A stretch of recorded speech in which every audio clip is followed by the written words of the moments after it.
네, 여러분 안녕하셨습니까? 안녕하세요. 이제 봄은 왔는데 며칠 동안 아주 영하로 춥고 눈이 많이 내리고 정말 그 꽃샘추위를 아주 톡톡하게 우리가 받고 있는 것 같습니다. 이제 오늘부터는 날이 좀 풀려서 그 영하 날씨는 아마 이제 안 오지 않을까 그런 생각이 듭니다. 강원도 지역에는 눈이 20cm 이렇게 많이 내렸다고 하고 어제 아침에도 이렇게 좀 진눈깨비같이 눈하고 비하고 섞어서 오고 그랬었죠. 네, 이제 뭐 봄 기운이 이제 쭉 이제 뛰기 시작해서 나무 잎도 조금씩 파래지고 풀도 이렇게 조금씩 파랗게 올라오고 그렇습니다. 그리고 우리가 늘 걱정하던 코로나 이 사태도 아마 정점을 이제 찍고 내려오지 않나 생각이 듭니다. 60만 부처님께서 회고를 하시면서 망고동사를 하시는 그런 여정이 이제 나옵니다. 쭉 함께 읽어보면서 어떤 일을 이제 또 부처님이 이제 겪게 되시는지 한번 살펴보겠습니다. 오늘 좀 약간 이 열반경의 클라이맥스 부분에 해당하는 그런 부분이 이제 옵니다. 그러니까 한번 같이 보시죠. 네. 어느 날 세존께서는 아침 일찍 가사를 입으시고 바루를 손에 드시고 베살리 마을로 탁발하러 들어가셨다. 그리고 베살리 마을을 돌면서 공양을 끝내시고 마을을 나오실 때 마치 코끼리가 사물을 바라보듯 지그시 베살리 마을을 응시하셨다. 이렇게 얼마쯤 계시다가 아난다 존자에게 말씀하셨다.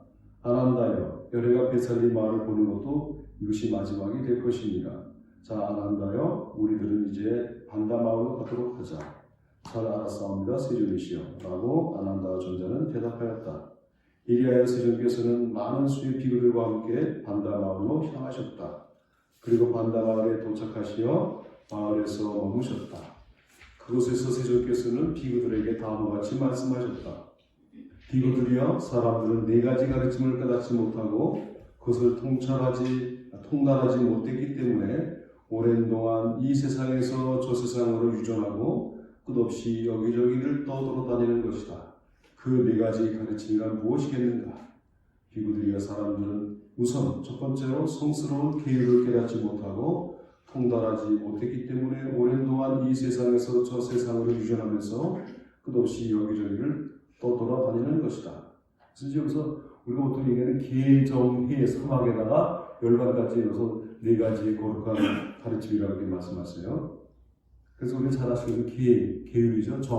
정신 집중하는 삼매, 그 다음에 그 지혜 한번 보겠습니다. 또 비구들이여, 사람들은 성스러운 정신통일을 깨닫지 못하고 통달하지 못했기 때문에 오랜 동안 이 세상에서 저 세상으로 유존하고 끝없이 여기저기를 떠돌아다니는 것입니다. 또 비구들이여, 사람들은 성스러운 지혜를 깨닫지 못하고 통달하지 못했기 때문에 오랜 동안 이 세상에서 저 세상으로 유존하고 끝없이 여기저기를 떠돌아다니는 것입니다. 또 비구들이여, 사람들은 성스러운 해탈을 깨닫지 못하고 통달하지 못했기 때문에 오랜 동안 이 세상에서 저 세상으로 유존하고 끝없이 여기저기를 떠돌아다니는 것입니다. 반대로 비구들이여, 성스러운 계율을 깨달아 그것에 통달하고 성스러운 정신통일을 깨달아 그것에 통달하며 성스러운 지혜를 깨달아 그것에 통달하고 성스러운 해탈을 깨달아 그것에 통달한 사람은 생존에 대한 가래를 단전하고 생존의 원인을 멸진함으로써 다시 태어남을 받지 않느니라. 이렇게 스승께서는 네 가지 가르침을 설하신 다음 거듭 오만하는 그 스승께서는 다음과 같은 시를 노래하셨다. 그래서 우리가 잘 아시는 것처럼 사막이라고 하죠. 사막 계정에. 그 사막을 통해서 사실 이제 해탈, 다시 말하면 열반이 이르는 것이죠. 그러니까 어떻게 보면 이제 네 가지 중에서 마지막 해탈, 그 열반은 계정회를 통해서 이루어지는 마지막 목적지죠. 그러니까 계를 통해서, 그 다음에 정을 통해서, 해를 통해서 이 세 가지 잘 이루어지고 통달되면 해탈이 이루어지는 것이지, 계정회 따로 해탈 따로 아니라 계정회를 통한 해탈의 목적지가 이제 이루어지는 것이죠. 그래서 이제 부처님께서 이렇게 말씀하시고, 그래서 우리도 우리 몸을, 우리 자신을 수행해 나갈 때 계를 지키는 거죠. 계라고 하는 것은 제가 몇 차례도 말씀드렸던 것처럼 계율인데, 이 계율이라고 하는 것이 우리를 올가매고 우리를 부자연스럽게 잡아서 꼼짝 못하게 하고 무슨 자유를 억압하는 것이 아니라, 이걸 하면은 우리가 원하는 해탈, 우리가 원하는 어떤 행복한 상태로 가는데 방해가 되니까 이거는 피하라고 알려주는 것이지, 우리를 억압하고 뭘 못하게, 자연스럽지 못하게 하는 게 아닌 것이죠. 예를 들면 제가 몇 번 얘기했던 것처럼 서울에서 부산까지 가는 가장 빠른 길은 자동차를 갈 때 고속도로를 타고 가는 거예요. 근데 자꾸 가다가 인천 들렸다가 뭐 강릉 갔다 그러면은 우리가 가는 목적지가 부산인데 왜 부산을 가려고 하는 사람이 인천 가냐고, 그 길 아니야. 또 강릉, 영동선 타면 안 돼. 물론 강릉이 목적인 사람은 그걸로 가게 하겠지만 부산 가는 사람의 목적일 때는 경부선 고속도로를 타게 하는 것이죠. 옆길을 빠지지 말라는 것이, 그거 부산 가는 걸 방해하는 게 아니라 부산을 가려면 이런 길 가서는 오래 걸리고 힘도 안 빠지고 잘못된 길에 빠질 수 있으니까 그 길을 가지 말라. 그러니까 알려주는 게 계죠. 계. 우리한테 알려주는 거예요. 그래서 이제 계라고 하는 것은 굉장히 크다는 것이고, 율은 이제 조금씩 바뀌어요. 율은. 그래서 이제 우리가 5계를 지키고, 율이라고 하는 것은 시대에 따라서, 지역에 따라서 약간의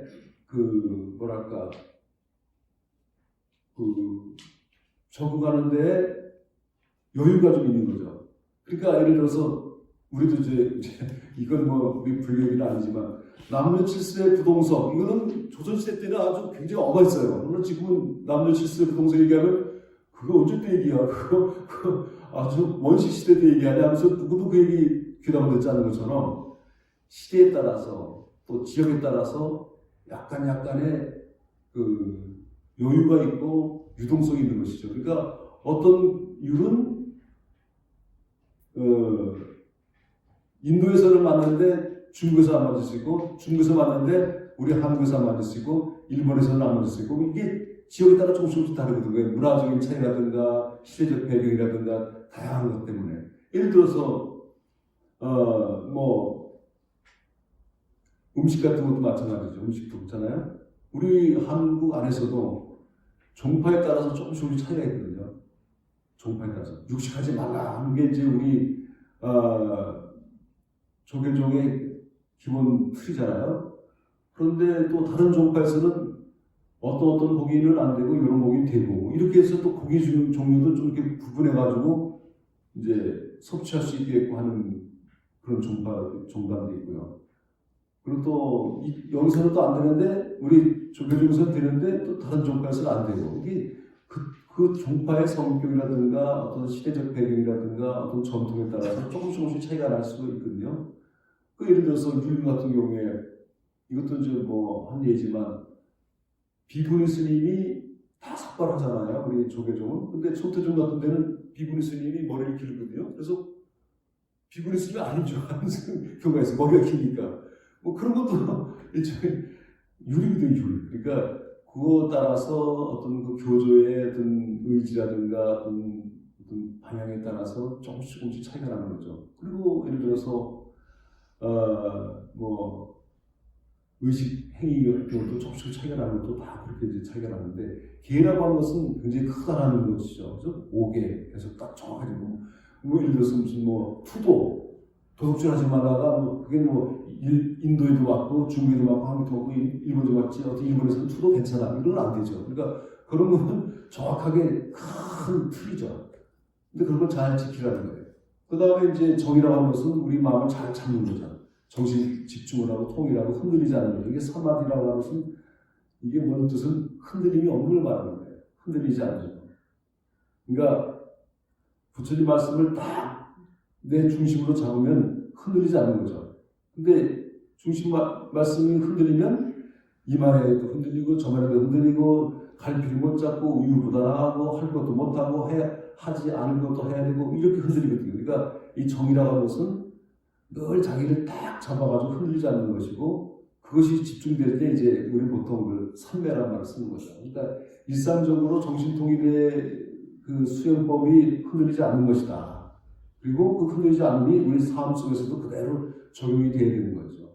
그러니까 앉아서 참선할 때만 흔들리지 않는 것이 아니라 삶 속에서도 그 정신을 계속 가지고 있어야 흔들리지 않는 거예요. 그래야 계를 지킬 수 있는 거예요, 사실. 계도 정하고 크게 계에 따라 정에 따라 아니라 흔들리지 않아야 계도 같이 가는 거죠. 계를 지켜야 또 정도 같이 가는 거죠. 근데 그 바탕은 뭐냐? 해. 지혜로워야 돼. 지혜롭지 않으면은 이건가? 저건가? 판단이 안 돼가지고 그럴 거야? 이럴 거야? 하면서 흔들리는 거죠.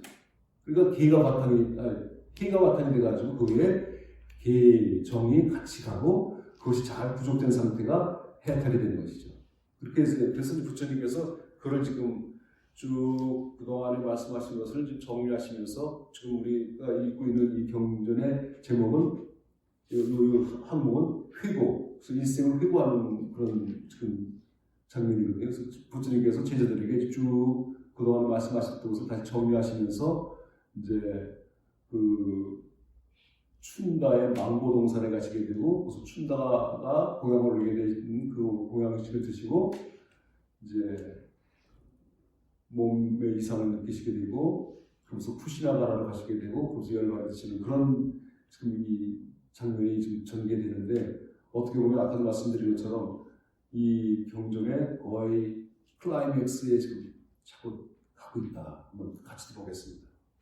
그래서 부처님께서 이제 노래를 하시는 거예요. 제가 늘 말씀하신 것처럼 부처님은 항상 말씀하시고 나면 그 말씀하신 내용을 요약해가지고 노래를 부르시는 거예요.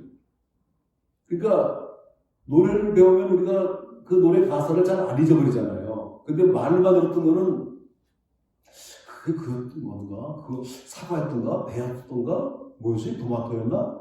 이게 헷갈리는데 노래 가사는 이 우리 어릴 때 배웠던 노래 가사도 지금 다 기억나잖아요. 그죠? 예.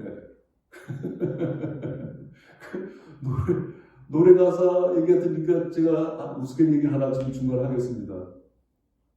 노부부가 사시는데 이제 80이 훨씬 넘으시고 90 가까이 되신 노부부가 아주 그냥 백년해로 하시는 거죠. 그러다가 그 부인이 요거 동창생 모임에 가는 거예요. 근데 뭐 몇 명 안 모였지, 이제 연루들 하시니까. 그래도 이제 모여가지고 이제 이런 얘기, 저런 얘기 하다가 그 친구 보살님이 야, 우리 그 고등학교 때 그 교가 생각나는 사람이 있어? 그러니까 아유, 그걸 어떻게 이렇게 그거를 지금 다 잊어버렸지? 안 부른 지가 얼마나 오래되니까 아까 그 보살님이 나는 알아. 그래? 이야, 기억력 좋다. 해볼게. 동해물과 백두산이 해볼까? 그럼 우리가 이야, 기억력 좋다, 잘했다. 박수 치고 야, 진짜 좋아. 그래서 집에 와가지고 저녁 식사를 하시면서 여보랑 오늘 동창상 가가지고 동창회 가가지고 아주 칭찬받았어. 무슨 칭찬을 받았어?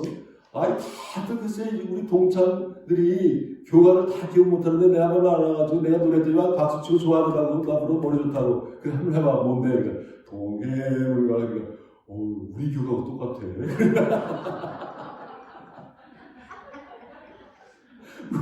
우리 학교 교가가 왜 이렇게 똑같아? 그런 얘기가 있어요. 우스갯는 얘기죠. 하여튼 가사는 잘 잊어버리지 않잖아요. 가사는. 웬만하면 잊어버려도 가사는 오랫동안 머릿속에 남는 것처럼 부처님께서도 그걸 아시고 말씀하신 내용을 이렇게 잘 정리해서 아름다운 시기로 만드시고 그걸 이제 여기 나오잖아요. 노래를 하셨다. 그 부처님은 어제 노래 엄청 많이 하신 분이에요. 80세 되신 동안에 많은 설법 한 40년 하시면서 얼마나 노래를 많이 하셨겠어요. 하신 말씀마다 늘 그걸 이렇게 압축해가지고 노래로 다 하셨어요. 그러면 이제 제자들이 그 노래를 기억해가지고 심심할 때 노래 부르면 그 노래의 가사가 그대로 수행에 도움이 되는 것이죠. 자기 삶에 큰 도움이 되는 것이죠. 그 노래가 어떻게 되냐면 계정해 해탈, 이것이야말로 무상의 가르침이네. 이것들을 깨달은 고탐하는 그 이름이 세상에 알려지니 이렇게 깨달은 붓다는 제자 비구들에게 설하고 괴로움 다하고 눈을 얻으니 큰 스승님 열반에 드는구나. 벌써 이렇게 이제 노래 가사가 서서히 부처님 열반을 암시하시면서 여기 나오잖아요. 큰 스승님 열반에 드는구나. 그래서 당신 스스로 이제 열반이 갖고 왔다는 것을 그 암암리에 이렇게 암시하고 계십니다.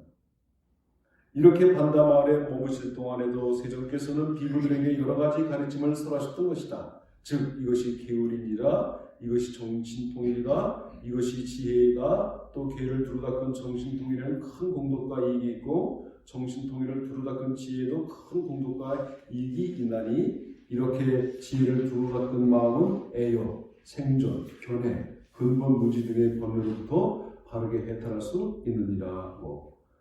이렇게 반다마을에 마음껏 머무신 다음 세존께서는 아난다 존자에게 말씀하셨다. 자, 우리는 이제 핫띠 마을로 가자.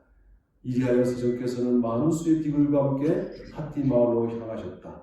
이와 같이 하여 아빠 마을, 잠구 마을 등의 각 지역을 여기저기 두르고 다니신 다음 보가 나가라로 가셨다. 보가 나가라에서 설하신 네 가지 큰 지표. 보가 나가라에 도착하시어 그 마을에 있는 아난다 영지에 머무셨다. 이곳에서 세존께서는 비구들에게 다음과 같이 말씀하셨다.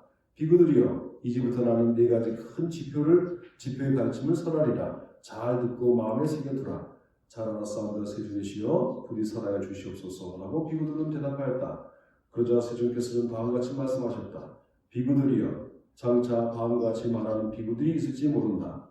존자여, 세존께 직접 나는 이것이 법이다, 이것이 유리다, 이것이 큰 스승 교설이다 라는 것을 듣고 그대로 수치하고 있다 라고. 그러나 비구들이여, 너희들은 그 비구의 말을 듣더라도 그것을 무비판적으로 받아들이거나 싫다고 고백해서는 안 된다. 오직 그 말의 자구를 잘 파악하고 그 문구를 경에서 찾고 율과 대조해 보아라. 그리고 만약 경에서 찾고 율과 대조해 본 별과 경에서도 찾을 수 없고 율에서도 발견되지 않는다면 이것은 확실히 세존의 말씀이 아니다. 이 비구는 잘못되었다고 최종적으로 판단하여 그 소를 추정하지 말도록 하여라. 반대로 경에서도 찾을 수 있고 율에서도 볼 수 있다면 이것은 분명히 내가 설한 것이다. 그러므로 이 비구의 말은 올바르다라고 최종적으로 판단하여라. 근데 여기서 우리가 이 문구를 보면서 이 말씀을 들으면서 조금 이제 생각해 볼 것은 여기도 부처님께서 비판적으로 돌아가셨는데 비판적으로 봐야 할 내용은 뭐냐면 이 경전이 부처님 사후에 훨씬 뒤에 성립됐구나라는 걸 알 수 있는 게 왜 그러냐면 여기 지금 경이나 율이 있는데 그것과 대조해보라고 하는데 사실은 부처님께서 인멸하시고 한 300년 정도 지나고 나서 이제 경이 성립되고 그 전에 다 머릿속에 들어있었거든요. 그러니까 그걸 잘 생각해보면 이 작구를 파악하려면 경이 성립됐을 때 그거랑 살펴봐야 되는데 아직 그게 지금 성립되기 전에 부처님께서 말씀하신 거니까 아무래도 경전이 훨씬 뒤에 성립되면서 이런 내용이 들어갔지 않았나 이렇게 생각이 됩니다. 왜냐하면 경전 성립은 부처님이 인멸하고 한 300년 뒤에 이제 100년 뒤에, 200년 뒤에, 300년 뒤에나 그때 이제 문자로 기록이 되고 남거든요. 그러니까 그런 점에서 이제 조금 그런 이 경전의 성립이 언제쯤 됐겠구나 하는 것을 유추해 볼 수 있는 그런 대목이 된다고 생각이 되는 거죠. 지금. 근데 그렇게 아시고 보시죠. 그리고 만약 경에서 찾고 율과 대조본 결과 경에서도 찾을 수 없고 율에서도 발견되지 않는다면 이것은 확실히 세존의 말씀이 아니다. 이 비구는 잘못되었다고 최종적으로 판단하여 그 설을 추정하지 말도록 하여라. 반대로 경에서도 찾을 수 있고 율에서도 볼 수 있다면 이것은 분명히 내가 설한 것이다. 그러므로 이 비구의 말은 올바르다라고 최종적으로 판단하여라. 그러니까 누가 나 부처님께 이런 말씀 들었어. 내 말 잘 들어 할 때 그냥 무조건 따르지 말고 잘 비판적으로 들으면서 이게 정말 부처님 말씀인가 아닌가를 잘 확인해서 맞으면 정말 부처님 말씀을 전달해 주는 거구나 하고 해야지 여기저기서 다 이제 부처님이 돌아가시고 나면은 내가 들었어 막 이제 여기서 이제 내가 최고야 하고 나올 수 있다 하는 것을 미리 여기서 사전에 예방 차원에서 말씀하시는 거예요. 왜냐면 지금 회고잖아요. 회고. 그렇죠? 분명히 그렇거든요. 너도 나도 내가 제일 많이 들었어 하면서 또 나와야 돼요. 비구들이여 이것이 제1의 큰 지표이니라. 잘 받들어 진리도록 하여라. 또 비구들이여 장차 다음과 같이 말하는 비구들이 있을지도 모른다. 존자들이여 이러이러한 곳에는 장로비구 상수비구를 모신 비구 모임이 있다. 그 비구 모임으로부터 나는 직접 이것이 법이다. 이것이 율이다. 이것이 큰 스승 교설이다. 라고 듣고 그대로 숫자하고 있다. 라고. 그러나 그때도 비구들이여 너희들은 그 비교의 말을 듣더라도 무비판적으로 받아들이거나 싫어하면서 거부하지 말아라. 오로지 그의 말이 작구를 잘 파악하여 그 문구를 경에서 찾고 율과 대조해 보아라. 그리고 만약 경에서 찾고 율과 대조해 본 결과 경에서도 찾을 수 없고 율에서도 볼 수 없다면 그것은 확실히 제존의 말씀이 아니다. 이 비구는 잘못되었다. 라고 최종적으로 판단하여 그 서를 추정하지 말도록 하여라. 반대로 만약 경에서도 찾을 수 있고 율에서도 볼 수 있다면 그것은 확실히 세존이 하신 말씀이다. 이 비교의 말은 올바르다라고 최종적으로 판단하여라. 그러니까 이제 아까는 직접 세존으로부터 들었다는 사람의 얘기였고 이번에는 이제 그게 아니라 상수비고 아주 높은 장로 이런 분들이 하는 말을 전해 들었다. 이게 진짜 우리 세존의 말씀이다라고 또 외치는 사람이 나타날 텐데 그때도 마찬가지로 잘 그냥 무비판적으로 받아들이지 말고 잘 살펴서 이게 정말 경에 있는 말씀인지 잘 살펴서 대조해봐가지고 있구나 할 때는 받아들이고 그렇지 않을 때는 이거 세존 말씀이 아니야. 저분이 그냥 스스로 지어서 하는 말씀이야 하면서 조심하라는 그런 이제 경고의 말씀이죠. 비구들의 이것이 제2의 커다란 지표이니라. 잘 받들어 지니도록 하여라. 또 비구들이여 장차 다음과 같이 말하는 비구들이 있을지도 모른다. 뭐라고 하냐면 존자들이여 이러이러한 곳에 장로비가 많이 머물고 있다. 이들 비구는 박식하여 성전에 통요하고 법을 보존하고 율을 지키며 논모를 보존하고 있는 훌륭한 비구뿐인데 그들 장로 비구들로부터 나는 직접 이것이 법이다. 이것이 율이다. 이것이 큰 스승 교설이다라고 듣고 그대로 숫자하고 있다라고. 이때 논모라고 하는 것은 뭐냐면 아비달마를 말하는 거예요. 논장. 우리가 보통 말하는 경율론의 논장인데요. 그러니까 논장이 성립되는 것도 훨씬 좀 뒤이기 때문에 아까 말씀드린 것처럼 이 경전은 부처님 임명하시고 한참 뒤에 성립됐다는 것은 또 이런 내용을 통해서도 우리가 좀 유추해 볼 수 있는 것이죠. 아직 부처님 계실 때 논장이 나오지 않았거든요.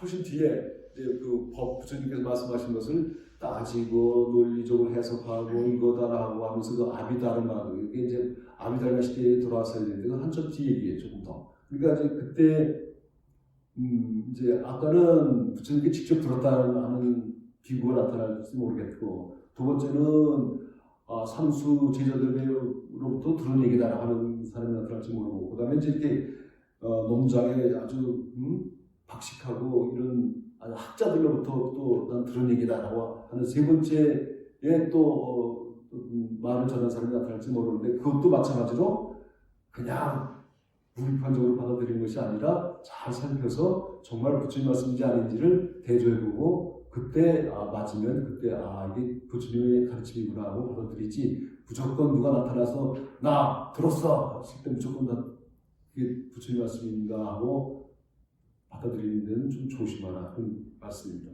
그러든지 여기 나옵니다. 그러나 경우에도 비구들이여 너희들은 그 비유의 말을 듣더라도 그것을 무비판적으로 기뻐하여 받아들이거나 싫어하면서 거부하지 말고 오로지 그 말의 자구를 잘 파악하여 그 문구를 경에서 찾고 율과 대조해 보아라. 그리고 만약 경에서 찾고 율과 대조해 본 결과 경에서도 찾을 수 없고 율에서도 볼 수 없다면 그것은 확실히 세존의 말씀이 아니다. 이 비유는 잘못되었다라고 최종적으로 판단하여 그 서로 추정하지 말도록 하여라. 반대로 만약 경에서 찾을 수 있고 율에서 볼 수 있다면 그것은 확실히 세존의 말씀이다. 이 비구가 말하는 것은 올바르다고 최종적으로 판단하여라. 비구들이여 이것이 제3의 커다란 지표이니라. 잘 받들어 지니도록 하여라.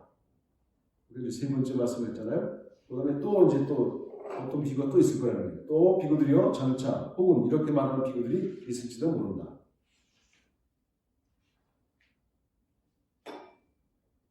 존자들이여 이런 곳에 한 명의 장로 비구가 머물고 있다. 그 장로 비구는 박식하여 성전에 통용하고 법을 보존하고 율을 지키며 논모를 보존하고 있는 훌륭한 비구인데 그 장로 비구로부터 나는 직접 이것이 법이다.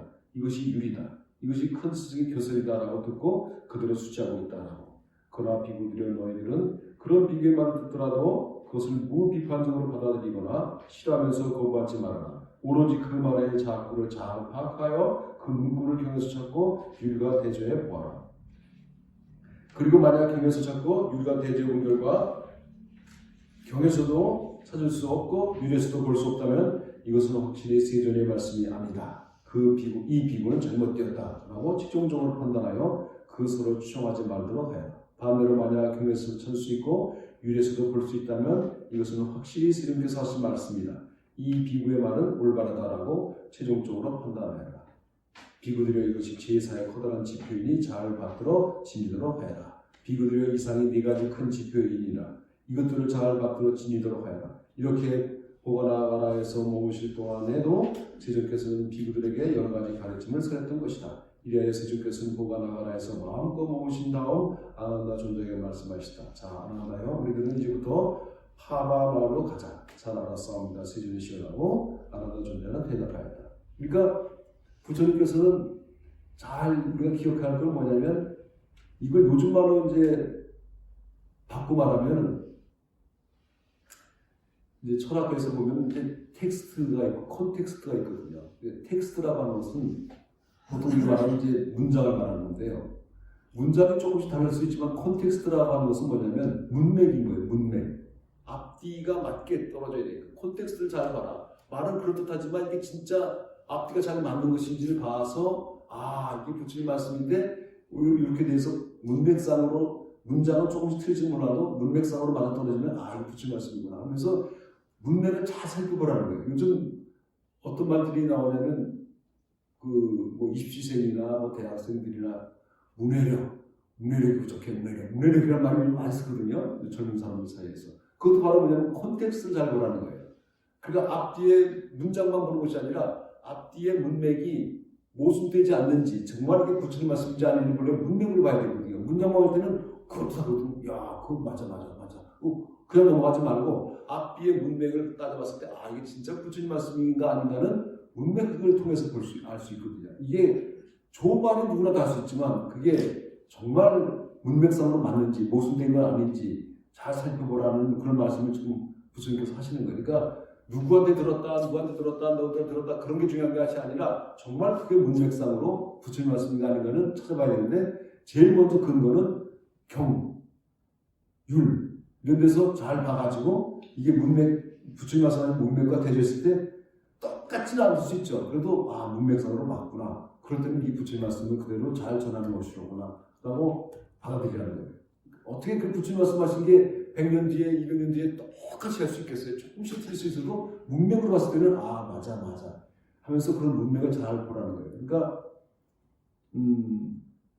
이제 그 예전 때 이제 한국에서 보면 부처님께서 말씀하셨던 내용을 오늘날 그대로 대입하면은 부처님 수레를 타고 가셨다 그래서 우리도 수레 타야 되고 부처님 이런 음식들을 따라서 한국에서 그런 음식 만들어서 먹어야 되는 게 아니라 우리의 조건에 우리의 환경에 우리의 역사 전통에 문화에 맞게 부처님 말씀이 여기 와서 새롭게 응용되고 적용되는 거거든요. 그래야지 어떻게 우리가 인도 사람처럼 옷도 다 인도 사람처럼 입고 지금 시대가 금전 시대인데 어떻게 부처님 시대로 돌아갈 수 있겠어요. 그러나 그 말씀이 이 시대에는 어떻게 맞아떨어질까라고 생각하면서 맞춰가는 것이죠. 그러니까 지금 이런 절 같은 것도 인도에서는 이런 건물이 안 있었잖아요. 이렇게 다르죠 우리하고 지금. 근데 우리는 불자죠. 부처님 시대의 그 모습 그대로 해야만 불자가 아니라 시대가 2000년이 지나 2500년이 지나 2700년이 지나 이렇게 지났어도 부처님의 가르침이 오리지널한 그 원 가르침은 변하지 않으면서 얼마든지 옷을 갈아입을 수 있는 거죠. 그러니까 부처님은 그렇게 옷을 갈아입더라도 그것이 원본과 잘 맞는지를 확인해 보라는 거예요. 이게 방금 부처님 제자들 아니고 100년, 200년, 300년 지난 후에도 맞는 얘기예요. 잘 봐라 이게. 이게 왜곡된 것인지 그냥 자기 생각한 것인지. 그래서 지금 이런 말씀하신 이유가 중국에 와서는 위경, 의경이 많이 생겨요. 그러니까 부처님 말씀하고 좀 다르게 중국식 도가 사상에 이제 많이 이제 탐닉한 사람들이 부처님 말씀 보고 이거 우리랑 비슷하네 하고서 막 만들어가지고 나온 경전들이 있거든요. 그걸 뭐라 그러면 위경이라고 해요. 위경.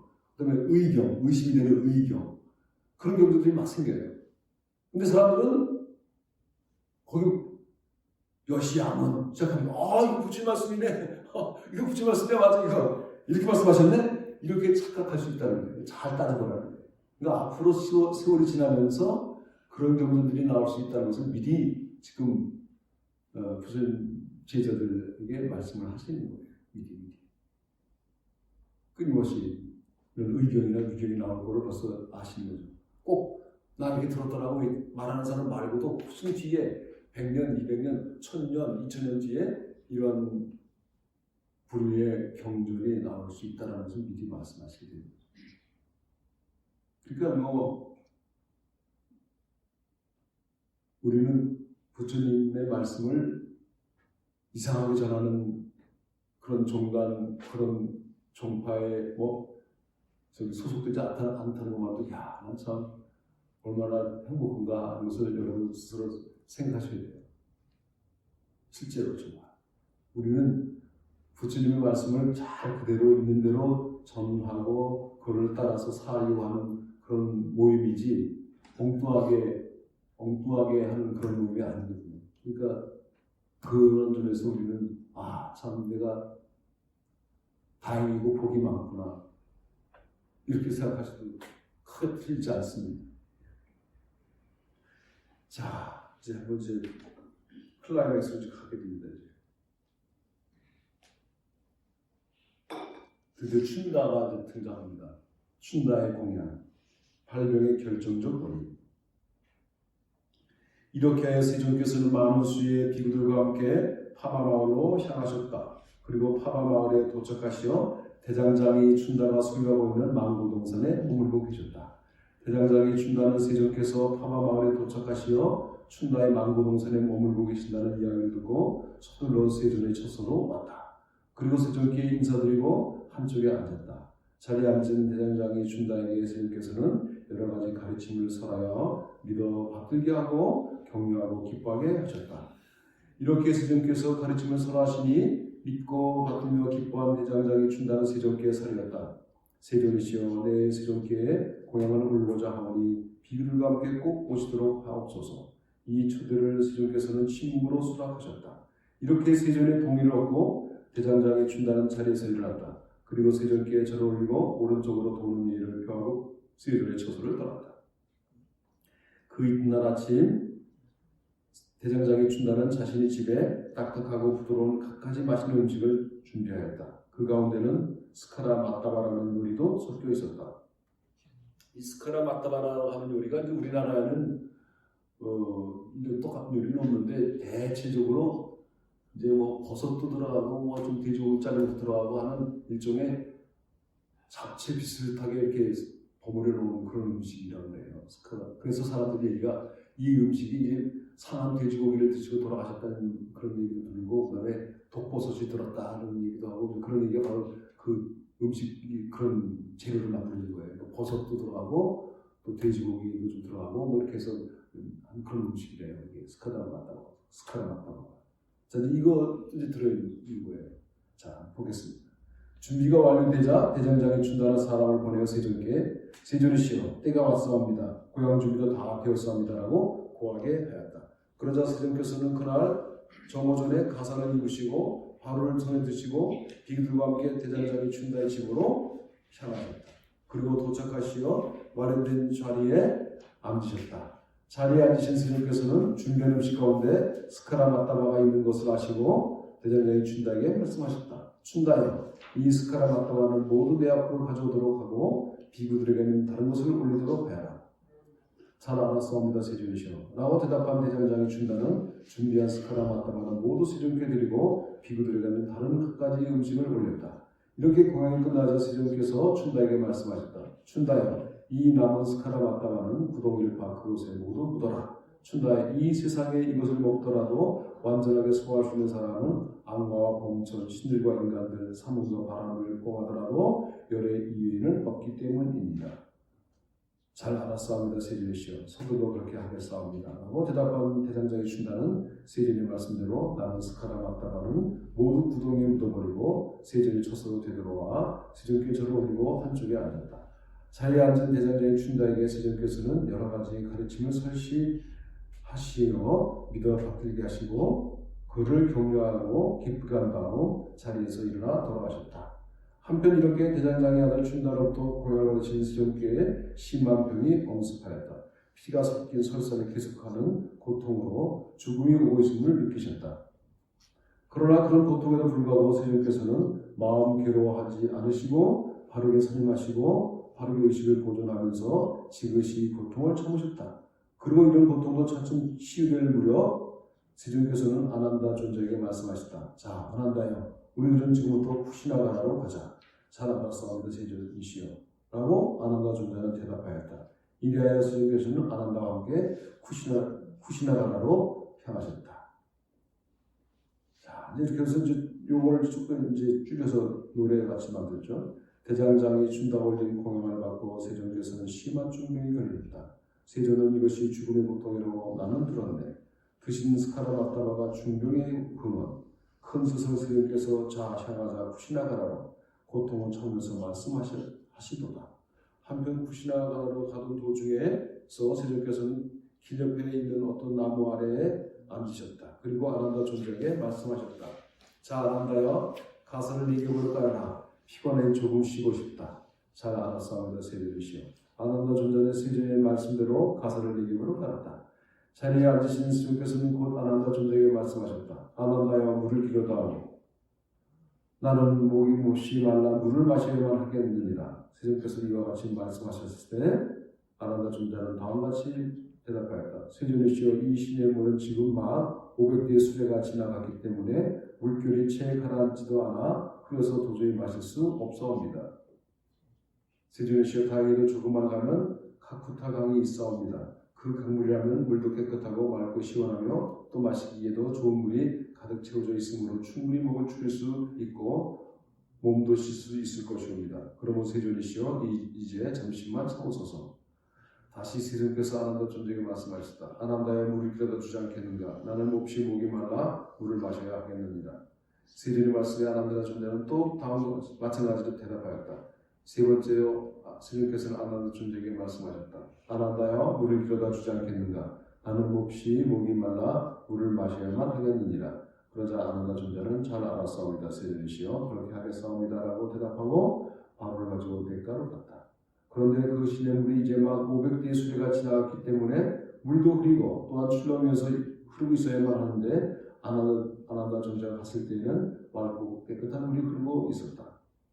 이것을 본 아난다 존재는 그 불가사의함에 내심 놀라워 얼마나 불가사의한 일인가, 얼마나 경탄할 만한 일인가, 열애의 신통력, 열애의 위력은 얼마나 위대한 것인가. 이 신의 물은 이제 막 수레가 지나갔기 때문에 물도 흐리고 물결도 가라앉지 않아야 하는데 내가 왔을 때는 흙이 사라지고 깨끗하게 맑아져 있다니 라고 평탄했다. 이리하여 아난다 존재는 신의 물을 밤에 가득 채우고 곧바로 세존의 처소에 돌아왔다. 그리고 본대로 세존에게 말씀드렸다. 세존이시여, 얼마나 불가사의한 일이옵니까? 얼마나 경탄할 만한 일이옵니까? 열애의 신통력 위력은 얼마나 위대한 것이옵니까?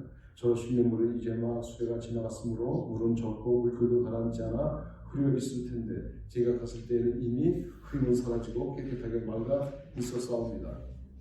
세존이시여, 드시옵소서. 오만한 물은 드시옵소서. 드시고 목은 축이소서. 이렇게 하여 세존께서는 물을 드셨다. 자, 이제 세존께서는 그 춘다가 올린 그 맞다바 그걸 좀 드시고 정말 그걸 안 드셔도 되는데 다른 비구들에게는 올리지 말고 여기다 두고 이제 세존께서만 이제 드신 거죠. 뭐 많이 안 드셨겠죠. 그걸 드시고 고양이 다 끝났을 때 남은 그 음식은 구덩이를 파서 이제 묻고 누구도 주지 말아라. 그러니까 세종께서는 벌써 아신 거예요. 이게 지금 누구도 거기 나오잖아요. 누구도 이걸 소화해낼 수 없다. 하늘, 천, 범천, 무슨 아수라 누구도 다 안 된다. 요래만 되는데 벌써 이 음식이 이제 당신이 열반에 드시게 하는 원인이라는 걸 아신 거예요. 이게 굉장히 중요해요. 왜 아시면서 드셨을까? 아시면서.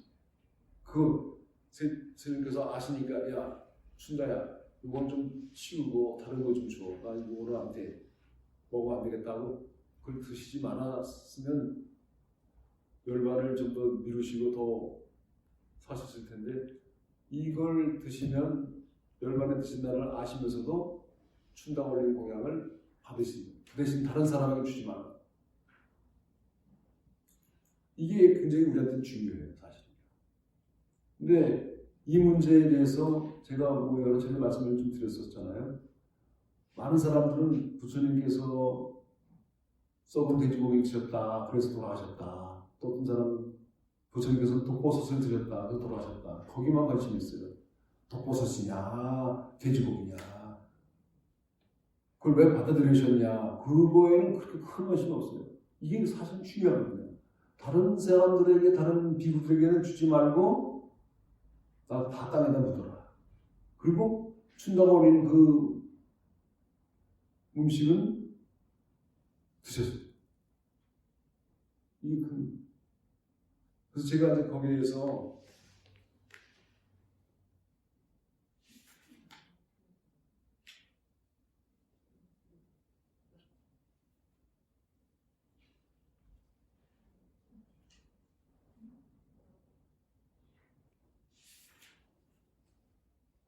조금 요거를 가지고 제가 이제 좀 써본 적이 있어요.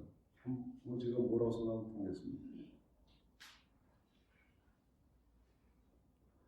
이제 춘다가 그렇게 이제 부처님 이제 물을 이제 갖다 드리고 이제 목을 죽이시고 또 가시면서 이제 뭐 피서서 하시고 그러면서 푸시나가라서 이제 열반에 드시게 되는데 부처님께서 뭐라 말씀하시면 이렇게 말씀하세요. 여기도 나오는 얘기예요. 아난다야 장차 저 대장장이 춘다에게 비난이 있을지도 모른다. 즉 그대 춘다여 여래께서는 그대가 올린 고향을 마지막으로 임명을 하셨다. 그것은 너에게 이익됨이 없을 것이다. 그리고 아난다여 그로 말미암아 대장장이 아들 춘다는 나에게 최후로 올린 고향을 후회할지도 모른다. 그러면 아난다여 너는 이렇게 말하라. 그를 위로하여라. 그대 춘다여 조금도 후회할 수 없어. 후회할 것 없어. 여래께서 당신이 올린 최후의 고향을 드신 뒤 인멸하셨다는 것은 당신에게는 참으로 경사스럽고 좋은 일이요. 이렇게 말하는 것은 그대 춘다여 세종께서는 생전에 나에게 다음과 같이 말씀하셨기 때문이요. 음식을 시여함에는 큰 공덕과 큰 이익이 있는데 그 가운데서 뛰어난 큰 공덕을 가져오는 것이 두 가지가 있나니 이들 두 가지가 가져오는 결과는 모두 같아 서로 우열이 없다. 그러면 그 두 가지 음식의 시여란 무엇인가? 하나는 그것을 먹고 요래가 위험한 바른 깨달음을 얻어 부처가 될 때이고 또 하나는 그것을 먹고 요래가 남기없는 완전한 열반에 들 때이니라. 이러한 두 가지 음식을 시여하는 공덕은 모두 동등하여 서로 우열이 없는데 다른 음식의 시여와 비교한다면 훨씬 큰 이익과 공덕을 가져오느니라. 춘다 존자는 장차 장수를 가져오는 행위를 성취하며 좋은 태어남으로 나가는 행위를 성취하며 안락함으로 나가는 행위를 성취하며 명성하는 행위를 성취하며 혹은 천계로 나가는 행위를 성취하고 춘다 존자는 왕으로 나가는 성을 쌓은 것이요 이 얼마나 훌륭한 일이 아니겠어라고 아난다의 춘자에 대한 비난을 이렇게 말하여 춘다를 변호하고 위로하여라. 그리고 세종께서는 다음과 같이 기쁨 시를 노래하셨다. 베푸는 사람에게 복은 증가하고 자제로운 사람은 원망하지 않으며 선한 사람은 나쁜 과보를 받지 않고 탐진치는 다하여 열반에 들리리. 여기에 중요한 걸 제가 찾아낸 게 뭐냐면 두 가지 음식의 시여인데 하나는 그것을 먹고 열애가 바른 깨달음을 얻어 부처가 될 때이고 누굽니까? 수자타가 올린 우유주입니다. 그래서 깨달음을 얻으셨잖아요. 두 번째는 뭡니까? 열애가 남기 없는 열반, 완전한 열반, 무효 열반을 얻게 되는 것은 춘다가 올린 음식을 드시고 열반을 드셨죠. 열반을 드셨는데 그때 열반은 유효열반, 아직 이제 배도 고프시고 뭐 이렇게 어디 고통도 좀 있고 뭐 모기가 가렵고 이게 이제 뭔가 몸이 나왔기 때문에 얻어지는 그런 것들. 그러니까 그것을 열반의 열반이지만 유효열반이에요. 뭐가 남아있어요. 근데 무효, 남기 없는 열반, 완전히 이제 열반을 드시는 거예요. 그는 춘당원의 고향을 통해서 완전한 무효열반을 드시게 됐다는 거예요. 그래서 두 가지 큰 공동이 있다. 그러니까 하나는 수자타고 또 하나는 춘다의 고향. 그래서 제가 이거 참 엄청나게 멋진 내용이다 이거. 이거를 우리 불자님들 다 아시게끔 무슨 교성곡 같은 거 무슨 연극 같은 걸 만들어서 춘다의 눈물이라고 하는 그런 연극을 만들어가지고 우리 불교는 매일 깨달음의 종교 맨날 지혜 종교만 외치지 말고 사랑의 종교다 이거. 엄청난 사랑의 종교라는 것을 좀 알려주는 거. 그 사랑도 그냥 인간 대 인간을 넘어서 인간과 이런 사물, 인간과 동물, 인간과 모든 만물을 다 포함하는 사랑. 그래서 일체 중생이 다 불성이 있다고 하는 그런 사랑의 범위를 극대화시킬 수 있는 그런 종교라는 것을 좀 알려야 되는데 왜 그냥 깨달음의 종교만 외치니까 어렵다고 느끼고 언제 깨달아. 그게 아니라 부처님께서 이렇게 사랑으로 그러니까 춘다가 올린 공덕 춘다가 공양을 올렸을 때 얻는 공덕이 크다는데 그 공덕을 그걸 안 받으셨으면 춘다는 공덕을 어떻게 했어요? 그래서 여기 보면 춘다는 나중에 장수도 하고 나중에 왕궁까지 올라가는 엄청난 선업을 쌓았다는 거예요. 그 부처님을 쉽게 말해서 막한테 죽이려고 그 음식을 드린 게 아니라 부처님께 공양을 올린 거예요. 최선을 다해.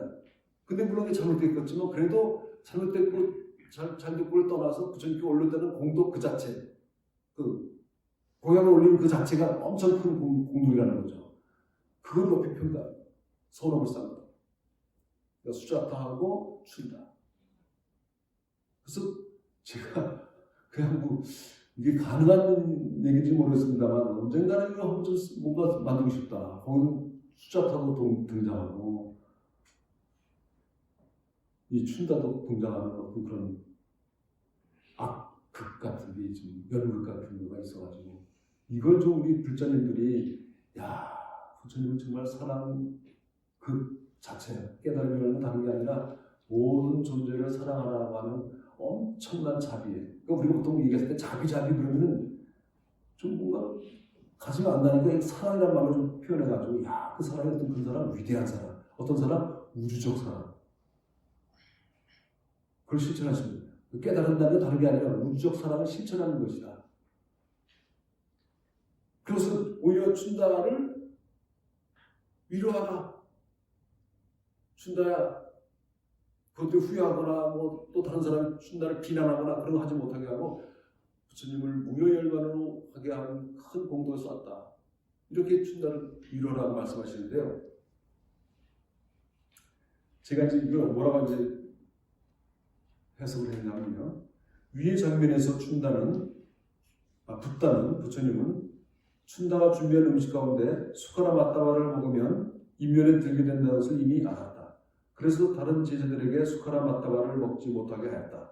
그러면 왜 붓다는 부처님은 춘다가 올리는 음식을 기꺼이 받아들인 것일까? 이 음식을 먹으면 죽게 된다. 이런 것을 알게 된 보통 사람 같으면 분명 그것을 먹지 않고 물리쳤을 것이다.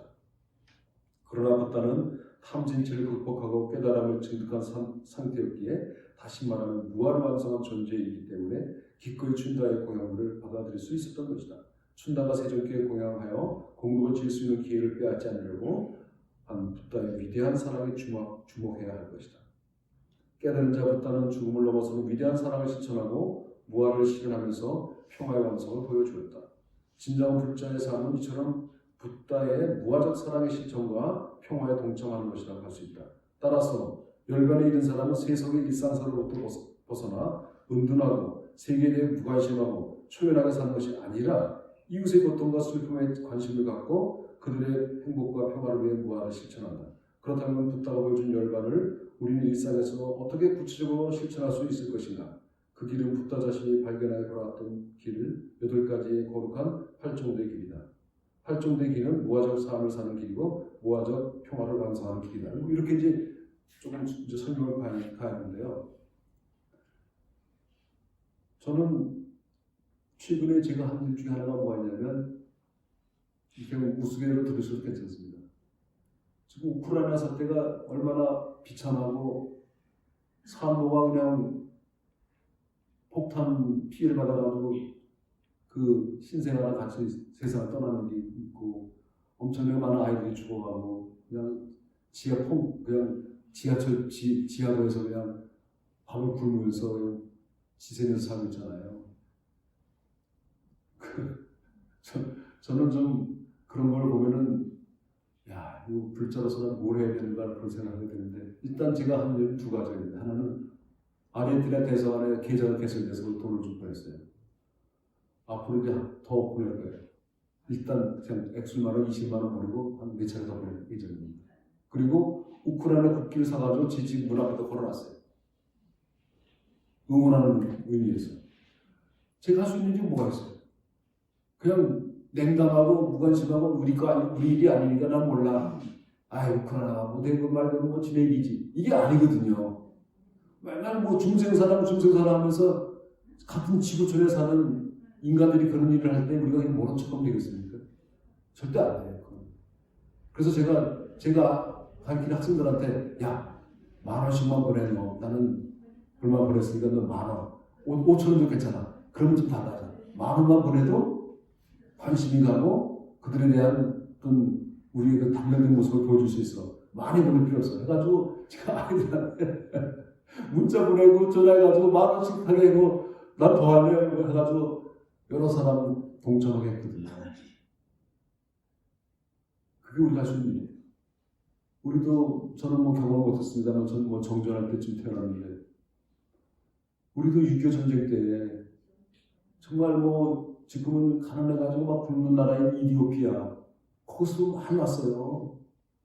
뭐 베네수엘라도 왔고 뭐 전 세계에서 많은 나라에 이름도 모르는 코리아가 어디 붙어있는지 모르는데 그 젊은이들이 와서 많이 죽었어요. 우리나라 땅에서 여기서 터키도 오고 뭐 많이 왔어요. 남아공도 오고 뭐 룩셈부르크도 오고 영국, 프랑스, 미국은 말할 것도 없고 많은 나라가 왔어요. 호주도 오고 뭐 뉴질랜드도 오고 뭐 스웨덴에서 뭐 이런 의료도 오고 인도에서 오고 그렇게 많은 사람들이 와서 뭘 지켰냐면 자유, 민주주의를 지키거든요. 우크라이나도 자유와 민주주의를 지키려다 지금 이렇게 당했잖아요.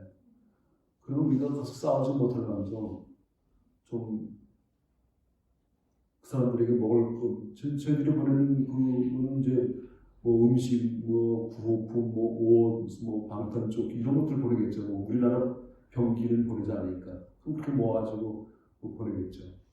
또 그런데 십시일반이니까 해야 된다는 게 제가 생각이라 벌써 한 2주 전에 저는 그 행동을 했습니다. 그럼 또 다시 또 보내야죠. 그래야지 불적 아닌가. 저는 그런 생각을 해가지고 제가 저 인터넷에서 이렇게 막 보냈어요. 네? 그래서 저희 집에다가 그거를 걸어놓은 걸 막 애들한테 보냈더니 우크라이나 국기를 어디서 사셨어요? 우크라이나 국기 지금 구입해가지고 붙여놨어요. 한번 보여드릴게요.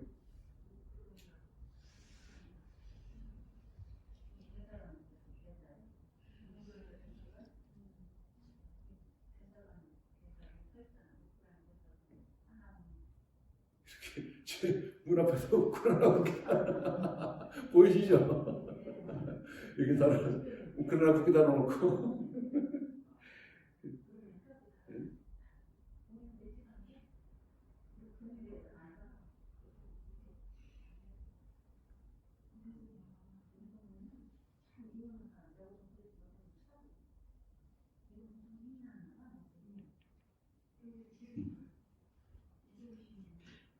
제가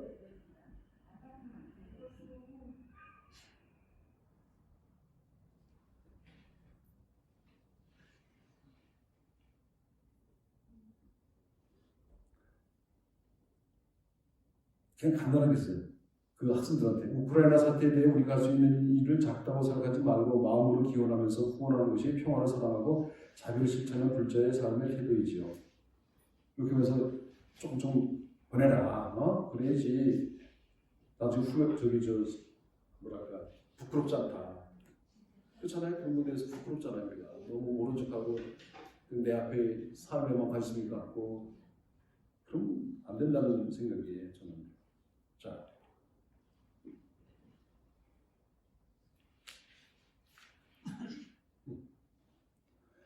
자, 그러면 넘어갈까요? 교수님, 잠깐만요. 네. 금방 말씀하신 네. 우리 여기 수강생 중에서 도둑이 생각하고 비슷한 생각을 가진 분이 있을 수 있으니까 네. 일단 그러다가 가시기 전에 네. 사무실에다가 그 대사관 네. 통보하는 그 대사관이라든가 오크라인 국기를 어디서 사셨는가 이야기 해주고 가시면 어떨까요? 아, 예, 알겠습니다. 우크라이나 국기까지 사시려고. 혹시라도, 예. 대사관 계좌는 개설돼 있더라고요. 하나은행 777 되는 게 있어요. 이게 사무실에다가 네. 해주시고 예. 그리고 또 우리 불교계에서도 하는 게 운동이 있더라고요, 보니까. 불교계에서도. 하여튼 알았으면 저희 대사관 그 계좌번호 알려드릴게요. 대사무실에다가. 네, 알겠습니다. 예, 혹시나 또 불교계에서 우크라이나 사태 치시면 또 모여서 하는 게 또 있는 것 같아요. 최근에 하여튼 여러분들이 그 생각되시는 마음 내키시는 대로 그렇게 해서 많이까지는 하실 마음을 많아서 좋겠지만 그래도 그냥 마음으로 동참한다라는 그런 의미에서 하는 게 그게 우리한테는 필요한 것 같아요. 사실은 그렇죠. 불자가 그냥 모른 척하고 무관심하고 모른 척하는 게 아니라 모든 사람을 다 사랑하고 모든 중생을 다 이렇게 안으라고 하는 가르침인데 나하고 관계없는 일이야. 뭐가 나하고 관계가 없어요. 다 관계 있죠. 그 사태 때문에 우리 빵값 올라갈 것이고 지금 기름값 올라갔지 전부 지금 이상해지잖아요. 전 세계의 경제가. 이 관계가 없긴 뭐 관계 없어요. 다 관계 있는 거예요. 빨리 그 정전이 되고 빨리 러시아 물러가고 뭔가 정상화되려면 우리가 도움을 줘야 돼요. 그게 관계가 없는 게 아니에요. 다 관계돼요. 그 나비 효과라는 게 있잖아요. 뉴욕 상공에서 펄럭펄럭펄럭한 나비가 날개 타는 것이 태평양의 태풍하고도 관계된다. 따지면. 근데 지금 우크라이나 사태는 나비 효과가 수십 배 더 강하게 우리한테 다가오죠. 당장. 러시아도 정신 차려야 되잖아요. 러시아 내부에서 뭐가 일어나야 돼요. 지금 이게 푸틴이라고 하는 사람이 좀 미치광이에요. 푸틴. 걱정이고 보면 눈도 이상하고 이게 뭔가 좀 이게 완전 편집증 환자예요. 제가 보기에도. 그리고 의자 마크롱하고 대답하는데 책상 길이가 이게 엄청 긴 책상 저 끝에 이렇게 앉아요. 이 코로나 감염 때문에 그렇대잖아요. 1년 동안 그냥 다른 사람 안 만나고 막 그랬어요. 이 사람. 푸틴. 그러니까 지도자가 이게 굉장히 중요해요. 푸틴 하나가 전 세계가 지금 이렇게 큰 정말 소용돌이 속에 빠지게 됐잖아요. 자, 봅시다. 또 보겠습니다. 후쿠사와의 만남. 바로 그때 알랄라 까라마의 제자이며 말라족의 아들인 푸쿠샤가 쿠시나가라에서 파바를 향해 가고 있었다. 말라족의 아들 푸쿠사는 세종께서 길년 나무 아래에서 쉬고 계신 모습을 보고 그곳으로 갔다. 그리고 세종께 인사드리고 한쪽에 앉은 말라족의 아들 푸쿠사는 세종께 다음과 같이 말씀드렸다. 세존이시여, 출가하신 분들이 머무는 이 청정한 경지란 실로 불가사의하고 실로 희귀한 일이옵니다. 이렇게 말씀드리는 것은 세존이시여, 사실 저는 알라라 카마라의 제자인데 예전에 저희 스승께서 여행 도중 길 옆에 나무 아래에서 공양후 명상하고 계셨사옵니다. 그때 세존이시여, 500대의 수레가 줄을 지어 스승인 알라라 카마라의 앞을 지나갔습니다.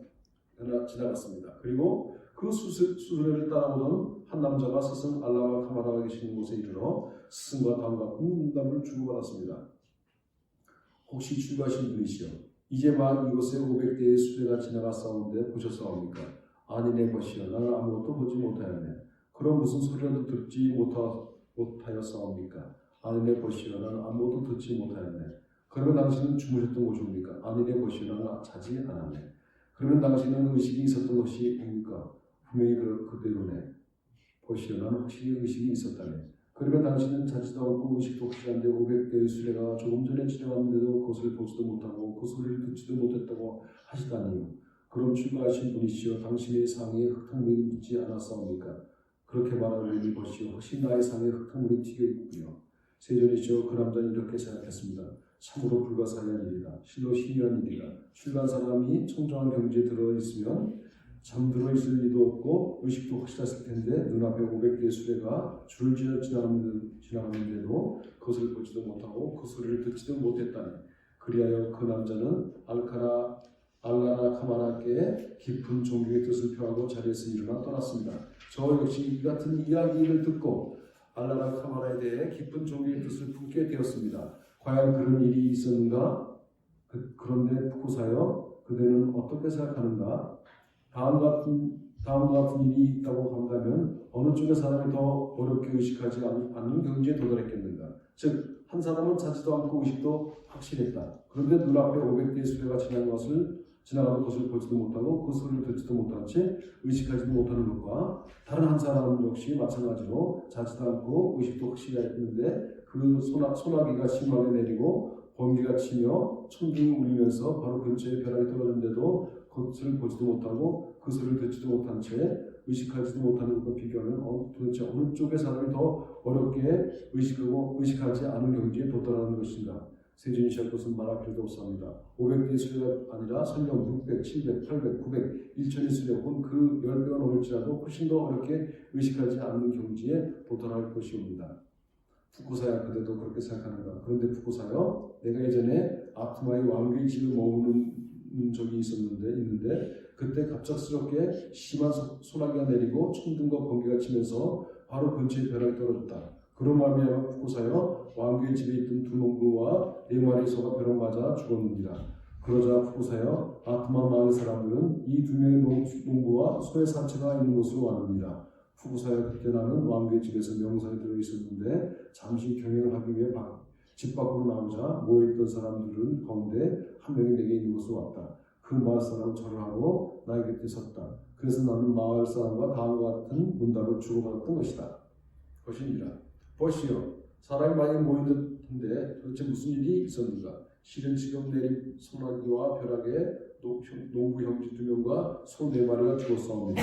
그래서 마을 사람들이 많이 모였는데 당신께서는 도대체 어디에 계셨던 것이옵니까? 보시오, 난 줄곧 이곳 왕귀의 집 속에 있었다네.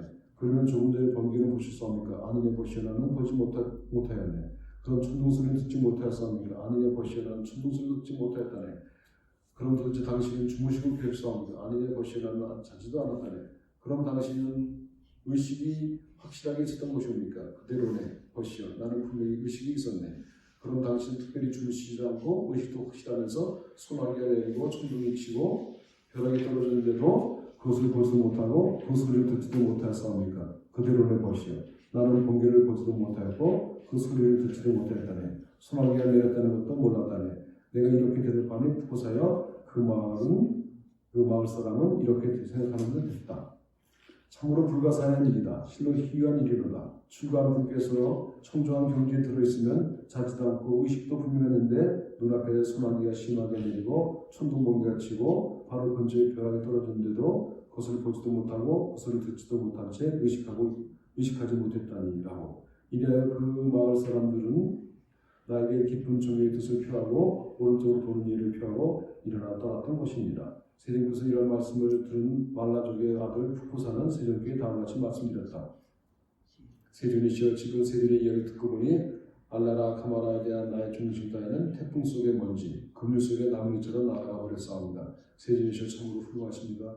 세존이시여, 세존께서는 마치 넘어진 사람을 붙잡아 일으키고 눈꺼풀을 쓴 사람에게는 눈꺼풀을 띄워주고 길에서 헤매는 사람에게 바른 길을 제시하고 암흑 속에 있는 사람에게 등불을 밝혀 눈이 있는 자는 보라고 말씀하시듯 이 우매한 저에게 훌륭한 말씀을 하시어 진리를 설시하셨사옵니다. 세존이시여, 이제부터 저는 세존께 귀하겠사옵니다. 또 가르침과 비구 모임에 귀하겠사옵니다. 세존이시여, 부디 저를 제가 신자로서 허락해 주시옵소서. 오늘 이후 일생 동안 저는 귀하겠사옵니다. 이래야 말라조하는 푸쿠사는 세존의 제가 신자가 되었는데 허락받은 푸쿠사는 하나님을 향해 말했다. 여호와라, 나의 짐 속에 금색의 좋은 옷이 있을 것이니 그것을 한번 가져오노라. 자라났으면 주인 날이라고 푸꾸사의 하인은 대답한 뒤 금색의 화려한 옷을 가지고 나왔다. 말라주의 아들 푸꾸사는 화려한 금색 옷을 받아 세종께 올리고 이렇게 말했다. 세존이시여 변변하지 못한 것이지만 부디 저를 가엾이 여기시와 이것을 받아주소서.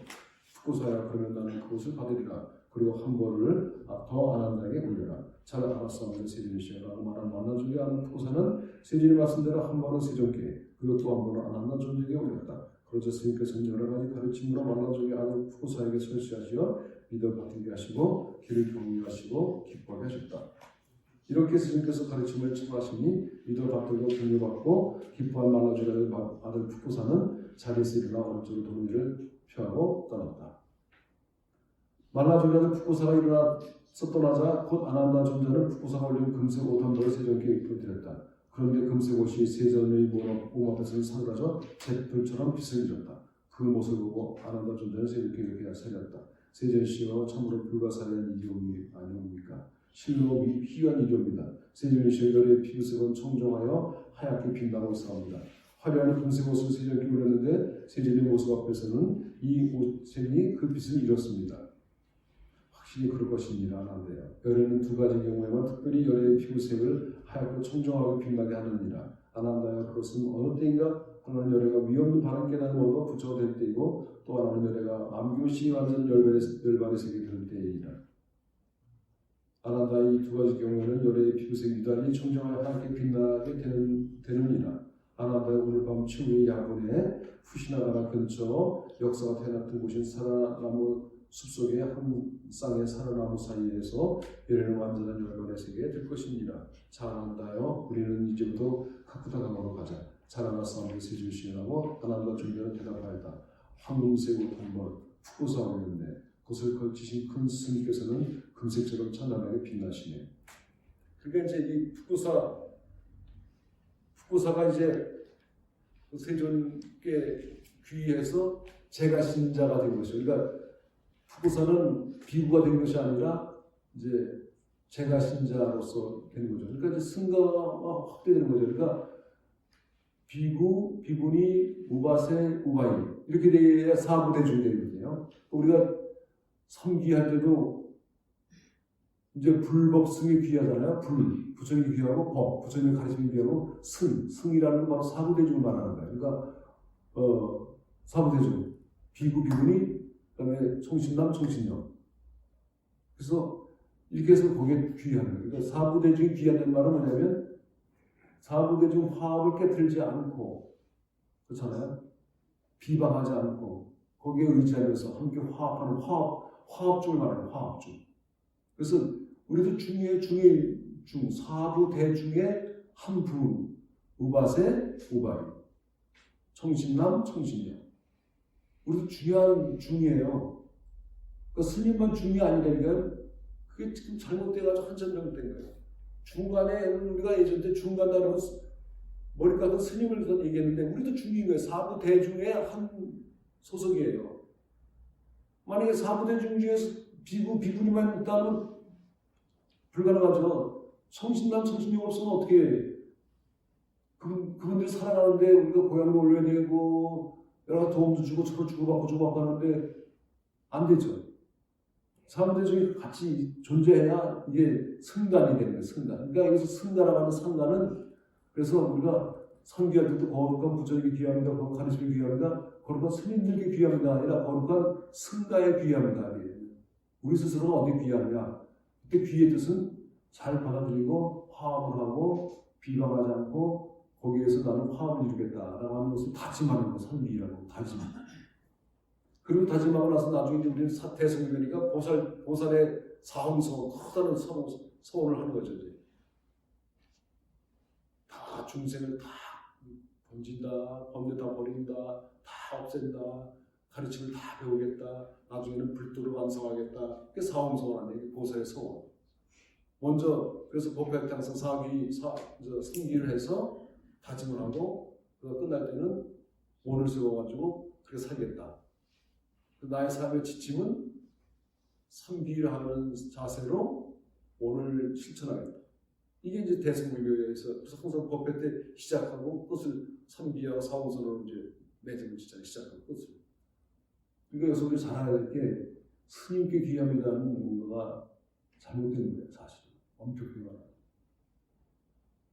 스님들도 승가에 귀한 거예요. 스님들도. 그러니까 승가에 귀합니다는 다 맞더라고요. 스님이 하는 거나 일반 우리 신도님들이 하는 거나. 근데 스님들한테 귀한다는 게 이상하죠. 거룩한 스님들 귀합니다. 내가 스님인데 거룩한 스님들 귀합니다. 내가 나한테 귀하게 되잖아요. 이거 이상하잖아요. 승가라는 승가 이 사부 대중에 내가 화합을 하겠다. 그게 중요합니다. 그래서 이거 고쳐야 되는데 이거 언제 고쳐질지 모르겠어요. 그래서 우리도 보면은 섬기할 때 큰 소리로 승가라고 하고 외치고 그러시잖아요, 그렇죠? 근데 일반 절에서는 다 스님들께 귀해요. 그리고 여기 저 자막으로 나오면 스님들께라고 나와요. 프로젝트 쓰는 거. 그래서 우리말을 반야신경하고 삼기하고 나오잖아요. 일단 스님들께 나와. 근데 또 어떤 모임에 가면 또 승가라고 그래요. 그게 통일이 안 돼 있어요. 그러니까 많은 사람들이 의식을 이제 갖고 승가란 말로 바꿔서 하는데 아직도 그게 이제 의식화되지 않은 데서 그냥 스님들께 귀한다. 이게 이제 어떻게 보면 좀 문제예요. 제가 볼 때는 문제. 그러니까 스님들이 문제예요. 제가 볼 때는. 좀 문제예요. 이게 지금 이 한국 종교 전체의 문제. 우리 불교교만이 아니에요.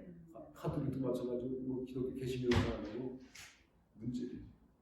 출가자, 성립자 되는 숫자도 자꾸 줄고 며칠 전에도 저한테도 문자도 왔는데 교구, 그 군종교구라고 해서 군종교구에 23명인가가 매년 이제 할당이 돼요. 할당. 근데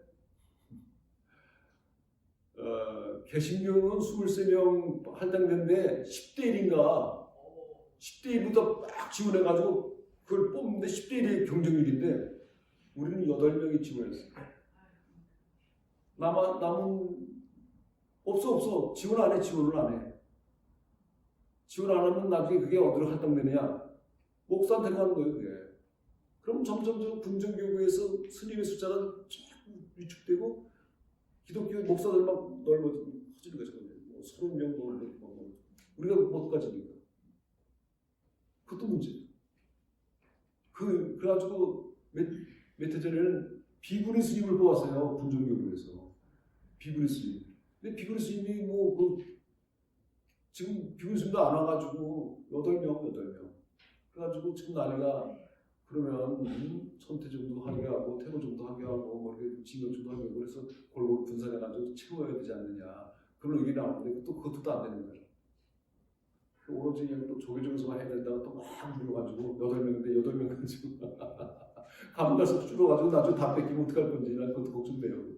그리고 그런 데다가 이제 출가자 숫자가 자꾸 줄잖아요. 그래서 포스트로 나왔잖아요. 출가하십시오라고 포스트로 나왔잖아요. 지금 이제 전 세태가 일단 자녀 출산율이 줄지. 그러니까 대학도 지금 지방대는 뭐 미달이 그냥 퐁퐁퐁 미달이지. 지금 시작했어요. 벌써 작년 재작년부터 2020년부터 그랬어요. 앞으로 점점 심각해져요. 대학은 지방대학은 작년 문 닫을 형편이죠. 그것처럼 아이들 숫자가 지금 출산율이 적으니까 또 하나 낳거나 둘 낳는데 성직자가 되는 사람들이 얼마나 나오겠냐. 이게 쉽지 않아요. 아이가 5, 6대 때는 뭐 이제 그 중에서 출가도 하고 뭐도 하고 뭐 대학에 뭔가 내고 뭐 그렇지만 하나나 둘밖에 안 나는데 뭐 해줄 거 다 해주는데 이게 종교심이 나와요. 종교심이. 그게 큰 문제. 이게 전 세계적인 문제예요. 신부도 마찬가지예요. 수녀도 마찬가지예요. 독일 같은 경우 제가 벌써 독일 떠나면서 꽤 오랬는데 그때만 해도 수녀의 평균 연령이 56세인가 그랬어요. 거의 60세대. 지금은 다 할머니예요. 할머니. 없어. 젊은 여자 수녀 되는 사람들이 없는 거예요. 그러니까 저 남미, 베트남, 아프리카의 수녀들이 옛날에 저희들이 선교했던 지역에서 거꾸로 역수입해서 신부도 마찬가지죠. 한 신부가 성당을 3개씩 맡아요. 3개. 없으니까. 이제 우리도 그런 시대가 지금 서서히 오고 있어요. 지금 서서히. 왜? 출산율이 지금 저조니까. 앞으로 20년 뒤에 보세요. 누가 다 끌고 갈 거예요? 노동인구 줄어들어. 그럼 우리도 뭐가 돼야 돼? 이제 뭐 그 노동력이 막 들어오는 거예요. 이제 다른 나라에서 저쪽 인도네시아 뭐 이런 데서 막 들어오는데 뭐 방글라데시 무슨 뭐 인도 이런 데서 오게 되면 어떤 문제 생기냐?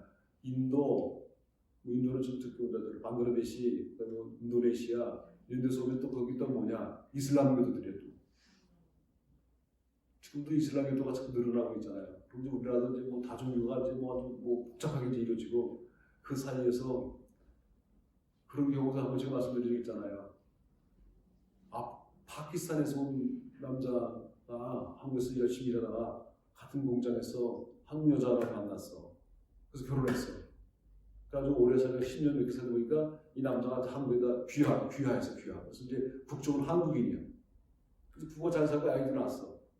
근데 이 여성이 병에 걸려서 세상을 떠났어.